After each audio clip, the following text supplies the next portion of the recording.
தனி மாநிலம், புதுச்சேரி ஒரு தனி யூனியன் பிரதேசம், அவங்களுக்கு தான் தமிழ்நாடு தனி, புதுச்சேரி தனி, இப்படி எல்லாம் இருப்பாங்க. ஆனா நமக்கெல்லாம் அப்படி கிடையாதுங்க. நாமெல்லாம் வேறு வேறு கிடையாது. நாம எல்லாரும் ஒண்ணுதான். தமிழ்நாடு, புதுச்சேரி, கேரளா, கர்நாடகா, ஆந்திரா மட்டும் இல்ல, உலகத்துல எந்த மூலையில நம்ம வகைரா இருந்தாலும் அவங்க எல்லாருமே நம்மளோட உயிர் தான். அவங்க எல்லாருமே நம்மளோட உறவு தான். அதனால இந்த விஜய் தமிழ்நாட்டுக்கு மட்டும் தான் குரல் கொடுப்பான்னு நினைக்காதீங்க. அப்படி பண்ணாத தவறு. புதுச்சேரி மக்களுக்கும் சேர்த்து தான் குரல் கொடுப்பான். அது என்னுடைய கடமையும் கூட. வேற வேற வீட்ல, வேற வேற ஊர்ல, வேற நாட்டுல, வேற ஸ்டேட்ல இருக்கிறதுனால நாம எல்லாரும் சொந்தங்கள் இல்லன்னு ஆயிட முடியுமா? அது எப்படி முடியும்? இந்த அண்ணன் கிழிச்சு வச்சுக்கிற மாதிரி இவருக்கு ஒரு சீட் எடுங்கன்னு நான் என்ன சொல்றேன் அதை பாரு. நான் என்ன பேசுறேன், நான் என்ன சொல்றேன், அதுக்கு கேளு.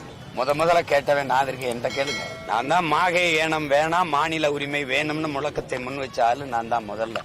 அதுக்கப்புறம் தான் எங்க ஐயா ரங்கசாமி போய் மனு கொடுத்தாரு. அப்ப கூட கேட்டேன், நீங்க இத்தனை ஆண்டு காலம் காங்கிரஸ்ல இருந்தீங்க, உங்க கட்சி ஆட்சியில் இருந்தது, நீங்களே பல முறை முதலமைச்சரா இருந்தீங்க, அப்ப கொடுத்து அந்த கோரிக்கையை நிறைவேற்றிக்க கூடாதான்னு கேட்டேன். இப்ப அந்த நான் முன் வச்ச கோரிக்கை வலுப்பெறுவதில் எனக்கு மகிழ்ச்சி. அது தம்பி விஜய் அதே கருத்தை வலியுறுத்தி பேசுவதில்